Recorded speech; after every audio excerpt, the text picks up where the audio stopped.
Bonjour à tous et bienvenue chez les douceurs de Maëlys. On se retrouve aujourd'hui avec une nouvelle recette et nous allons réaliser cette jolie brioche tressée aromatisée à la fleur d'oranger. On passe tout de suite à la préparation de la pâte. Donc ici dans le bol de mon robot, je viens ajouter 125 ml de lait tiède. J'ajoute 100 g de sucre.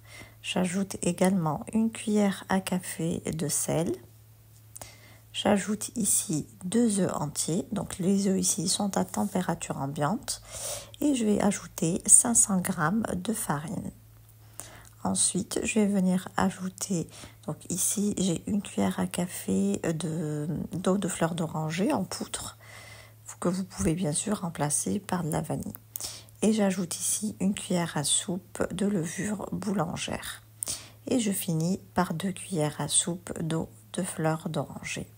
Et on commence donc le pétrissage de ma brioche. Donc moi j'utilise le Thermomix pour pétrir ma pâte, mais vous pouvez bien entendu soit la pétrir dans un pétrin ou tout simplement à la main. Et en cours de pétrissage, je vais venir incorporer 70 g de beurre à température ambiante et je poursuis mon pétrissage jusqu'à obtention d'une pâte assez souple et assez lisse et légèrement collante aux mains.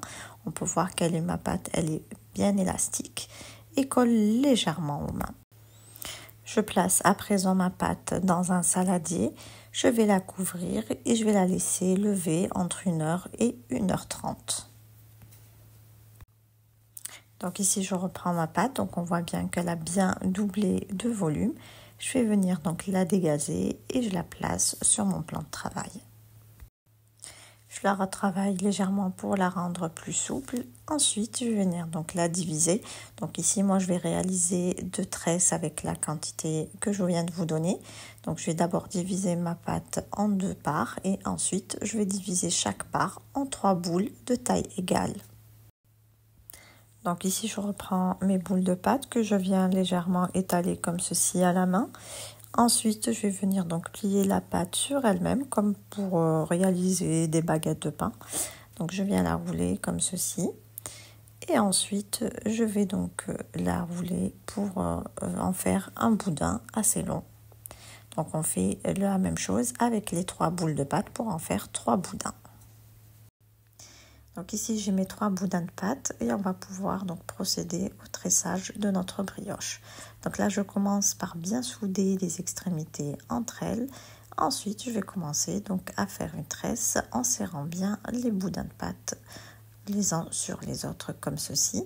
Et on finit par bien souder donc l'extrémité du bas, bien les 3 bouts ensemble pour éviter que la tresse ne s'ouvre à la cuisson. Ensuite, je vais venir donc couvrir mes tresses et je vais les laisser lever à nouveau entre 30 et 45 minutes. Une fois les brioches bien levées, je vais venir donc les badigeonner avec un mélange de jaune d'œuf et de lait et je vais les parsemer avec du sucre grain. Donc si vous n'avez pas de sucre grain, vous pouvez bien sûr utiliser du sucre classique ou les laisser telles quelles. Ensuite, je vais enfourner mes brioches dans un four préchauffé à 180 degrés pour une vingtaine de minutes. Et voici donc le résultat de ma brioche après cuisson. Donc on obtient une brioche bien dorée, bien moelleuse et à la mie bien filante comme vous pouvez le voir. Donc je vous conseille donc de bien couvrir la brioche après cuisson pour garder donc tout son moelleux. Ici on arrive à la fin de notre recette. J'espère que celle-ci vous a plu. En tout cas si vous avez aimé, laissez-moi un like et vos avis en commentaire. Et n'hésitez pas à partager la vidéo autour de vous. On se retrouve très vite pour une nouvelle recette. Merci de m'avoir suivi. À très bientôt chez les douceurs de Maëlys.